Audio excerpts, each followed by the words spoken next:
الأجرام وفي الحسين يا الله يا الله يا الله يا الله يا الله يا الله يا الله يا الله يا الله يا الله يا رحمن يا رحيم يا مقلب القلوب ثبت قلوبنا على دينك إله ellerimizin amin kaytarma. Amin dinler Allah'ım öldürme. Çalıştamamış bizi bu dünyadan akarma. Meherlerini bize ahir meherlem karar verme. Vakit keyfinden bizi binetlik eyleme. Hüseyin Ağa'nın hakiki azadarlarından karar ver. Nafis, nagabul azadarlarımızı öz böylüğünden bizden kabul eder. Ulaşçı dua diyenler, ulaşçı dua ettiğiler hamsının hacetlerini reva eder. Hastalarımıza şifa merhamet eder. Hastalarımıza garip rahmet eder. Hastalarımıza hakka hidayet eder.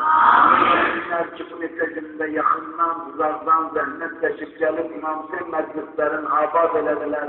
Dünya ve ahiretlerin abad eder. Şehir yanında en şerafetli ölümü hikmet eder. Şehir katiline izzetimizi elimizden alma. Müslümanlara bu kavga hizmet edenleri vesile eder. Hizmet edenleri zelil eder. Muvafık olan Karabağ'ımızı düşman kaplarından azat eder. Müslümanların azatlığı sultanından geçen şehitlerimizi Kerbela şehitlerinden meşhur eder. Müslümanların keşiğinde yanan askerlerimizi yerin gönül belasından hisseder. Allah şefkatinde olanlara salih, sağlam evlat nasip eder. Ölenlerimize rahmet, kalanlarımıza hakka hidayet eder. Şerifan meclisi bir sene an vereceğim hanım Zeynep'ine bağlanan kollarının hürmetine. İlahi bizi bu gece öz evinden eli boşuna ümit yola salma. Ne derdi var, ne hafeti var, derslerimizden, kalplerimizden haberdarsan, seni an vereceğim hanım Zeynep'in Aşura günü kardeş pay nalelerine, hamımızın dertlerinize derman eder.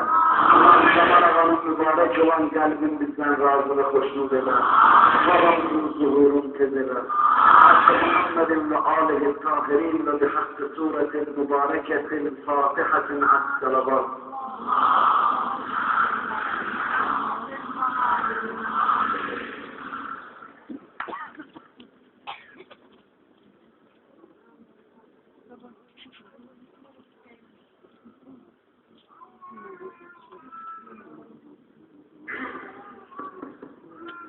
Bölümlerle vezet atıraq inşallah.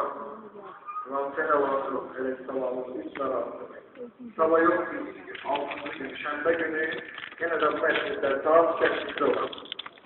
Sabah yok ki, sabah meclis olmuyor demek. Birisi gün İmam Hüseyin Aleyhisselam'ın 2 saat 8'de meclis geçiyor. Allah kahretsin.